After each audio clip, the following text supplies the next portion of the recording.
Hello everyone, इस नए session में आप सबका स्वागत है। आई होप कि आप लोग खुश होंगे और अपनी पढ़ाई अच्छे तरीके से कर रहे होंगे। दोस्तों, इस सेशन में हम बात करेंगे यूपीएससी के जो भी प्रिपरेशन के संदर्भ में है, हमको कैसे पढ़ना है और किन तरीकों का उपयोग करें ताकि हमारा सिलेबस जल्दी से जल्दी ख़त्म हो जाए। चूँकि आप सब जानते हैं दोस्तों कि यूपीएससी या जो भी स्टेट सिविल सर्विसेज है, उसकी बढ़ती लोकप्रियता ने लाखों अभ्यर्थियों को अपनी ओर हर वर्ष आकर्षित करता है।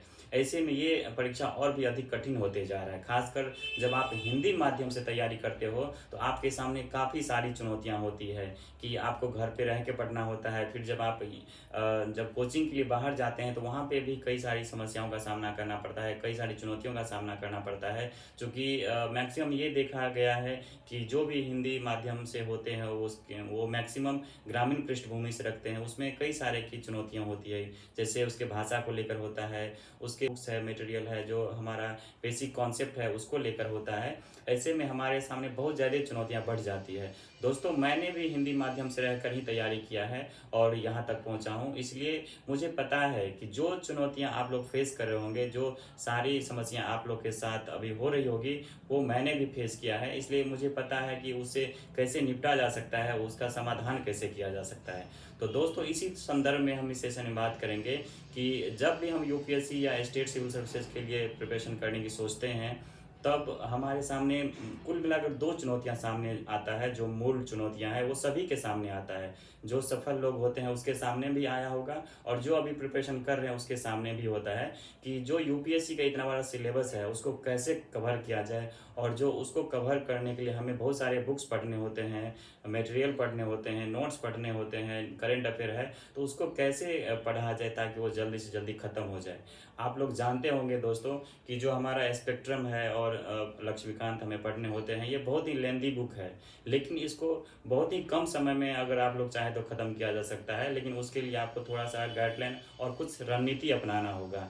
तो इस सेशन में हम बात करेंगे इन सभी बिंदुओं पर और हम कैसे पढ़ें, हमें जो भी हमारा बुक्स है, जो भी हमारा मटेरियल है, उनको कैसे पढ़ें ताकि वो हमें अधिक से अधिक याद रहे और उससे मैक्सिमम आउटपुट हम निकाल सकें।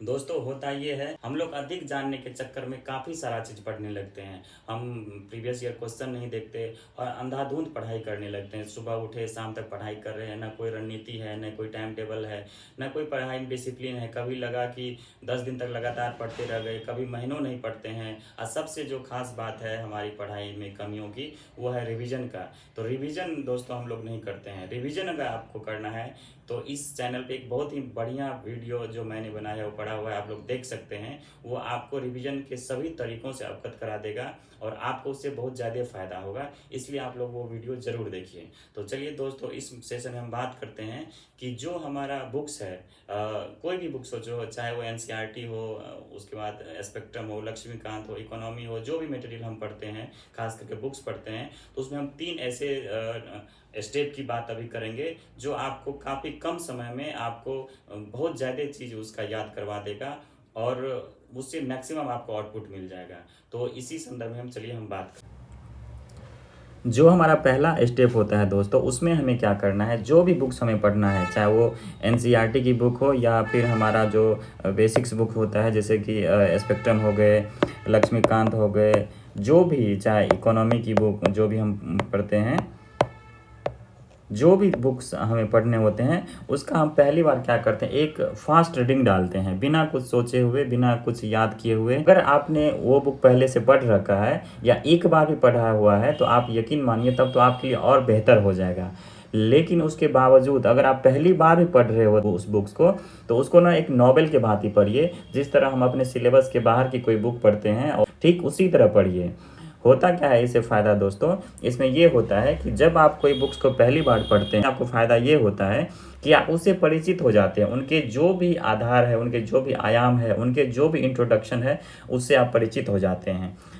जैसे आप ये देख लीजिए, जब आप अपने दोस्त के साथ कहीं घूमने जाते हैं और जब आपके दोस्त किसी वो अपने दोस्तों से आपको पहली बार उससे परिचय करवाता है, तो आप ये उससे क्या पूछते हैं या क्या आपस में बात करते हैं।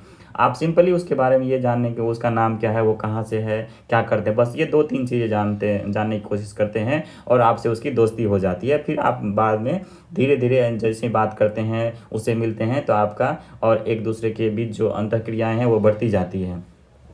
तो ठीक उसी तरह हमारे बुक्स के साथ भी ऐसे ही होता है। जब आप पहली बार पढ़ते हैं किसी बुक्स को, तो आपको सिर्फ ये करना होता है कि आप उसको सिर्फ नॉवेल की तरह पढ़ लीजिए। उसको उस समय में ये मत सोचिए कि मुझे क्या याद आ रहा है, क्या नहीं याद आ रहा है, और आगे बढ़ते जाइए।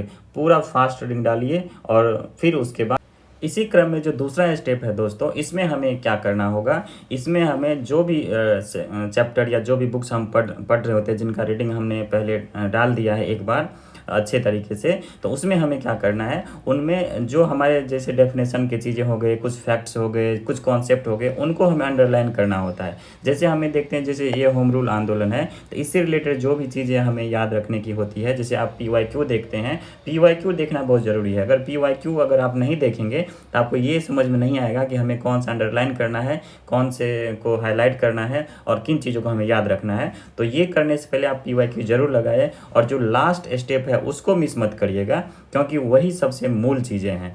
तो इसमें हमें क्या करना होता है इस स्टेप में, तो हमें जो भी टॉपिक पढ़ते हैं, जो भी चैप्टर पढ़ते हैं, उसमें हम हाईलाइट करते हैं चीज़ों को। जैसे होम रूल लीग आंदोलन है, इसके बारे में जब हम पढ़ते हैं, तो इनसे रिलेटेड चीज़ों को जो इम्पोर्टेंट है उसको हम हाईलाइट करते हैं। बाल गंगाधर तिलक इससे रिलेटेड चीज़ें हैं, एनी बेसेंट इससे रिलेटेड चीज़ें हैं, इनके जो उद्देश्य है वो क्या थे, इनको हमें जानना होता है। उसके साथ ही साथ देखिए, जो आंदोलन प्रारंभ होने के उत्तरदायी कारक क्या है, तो जो भी ये कारक है, जो भी कारक है, इसे मार्ले मिंटो सुधार की बात की गई है, राष्ट्रवादियों की बात की गई है, जो प्रथम विश्व युद्ध है उसका इससे क्या रिलेशन है, जो इस तरह की सभी चीज़ें हम इसमें पढ़ते हैं और उन चीज़ों को हाईलाइट करते हैं। तो इनमें ये हमें करना है, जो भी हमारा कॉन्सेप्चुअल चीज़ें हैं, फैक्ट्स है, डेफिनेशन है, उसको हम हाईलाइट करते हैं और फिर आगे बढ़ते हैं। इसके साथ ही जो तीसरा स्टेप है दोस्तों हमारा, उसमें हम क्या करते हैं, जो हमने हाईलाइट किया हुआ है किसी भी बुक्स का या NCERT या नोट्स का, जो भी हमें पढ़ना होता है, जिनको हमने हाईलाइट किया हुआ है पहले से, उसको हमें रीडिंग देना होता है अच्छे तरीके से। और वो इतने अच्छे तरीके से रीडिंग दीजिए ताकि वो आपके माइंड में छप जाए।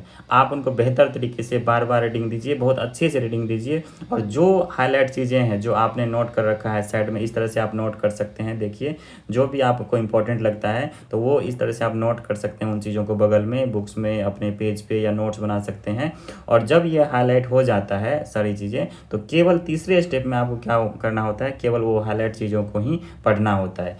इस तरह आप दोस्तों ये 3 स्टेप कंप्लीट करके आप चाहें तो किसी भी बुक्स को बहुत अच्छे तरीके से याद कर सकते हैं। जो भी फैक्ट है, जो भी कॉन्सेप्ट है, अगर ये 3 प्रोसेस आप कंप्लीट करेंगे तो आपको लंबे समय तक याद रहेगा, और जो भी चीज़ आप पढ़ेंगे उसमें से मैक्सिमम आउटपुट आपको देखने को मिलेगा। दोस्तों, होता क्या है कि हम लोग यही चीज़ें नहीं अपनाते हैं। क्वेश्चन तो हमें समझ में आता है, लेकिन उसके जो ऑप्शन दिए रहते हैं वो हम भूल जाते हैं, हमें याद नहीं होता और हम लोगों से नहीं बनता है, इसलिए हम लोग प्रीलिम्स में फेल हो जाते हैं। तो दोस्तों, ये रहा 3 स्टेप। और इसके बाद जो हमें करना है होता है वो होता है रिवीजन दोस्तों, आप जितनी बार कर सके उतनी बार आपको नई चीज़ मिलेंगे। कोई भी बुक्स में, नोट्स में बार बार रिवीजन करिए, वो आपको बहुत ज़्यादा फ़ायदा देगा, उससे बहुत ज़्यादा लाभ होगा। और दोस्तों, जैसे कि अभी आप सबको पता है कि प्रीलिम्स आने वाले हैं, उसमें जो कोर सब्जेक्ट होते हैं, उसमें क्या पढ़ना है, कैसे पढ़ना है, किन तरीकों का उपयोग करके हमें मैक्सिमम आउटपुट निकालने हैं, उन सभी विषयों पे हम सेपरेट सेशन लाएंगे। उसको आप लोग ज़रूर से ज़रूर देखिए, ताकि आपको काफ़ी फ़ायदा मिलेगा और उसका रिजल्ट ओरिएंटेड होगा कि अगर इकोनॉमी हमें पढ़ना है तो इकोनॉमी क्या पढ़ना है, क्या नहीं पढ़ना है, हिस्ट्री को कैसे ख़त्म करें, क्योंकि आप जानते हैं इतना लेंदी हिस्ट्री हो जाता है। उसके बाद जो लक्ष्मीकांत की बुक है पॉलिटी के लिए, वो इतना लेंदी हो जाता है, तो उसको कम समय में कैसे ख़त्म किया जा सकता है प्रीलिम्स के दृष्टिकोण से, उन सभी बिंदुओं पर सेपरेट बात करेंगे। करंट अफेयर को कैसे कवर करेंगे, कौन से सब्जेक्ट में कौन से करंट अफेयर ज़रूरत होता है पढ़ना, किस तरह करंट अफेयर से रिलेटेड चीज़ें आती है, कॉन्सेप्ट बनते हैं और उसका कैसे क्वेश्चन में पूछा जाता है, उन सभी चीज़ों पे हम बात करेंगे। तो इसलिए आप लोग वो सभी चीज़ों को देखिए और संभव हो तो इस चैनल से ज़रूर जुड़िए, आपको बहुत ज़्यादा फ़ायदा होगा, आपके तैयारी को लेके बहुत ज़्यादा ये हेल्प करेगा।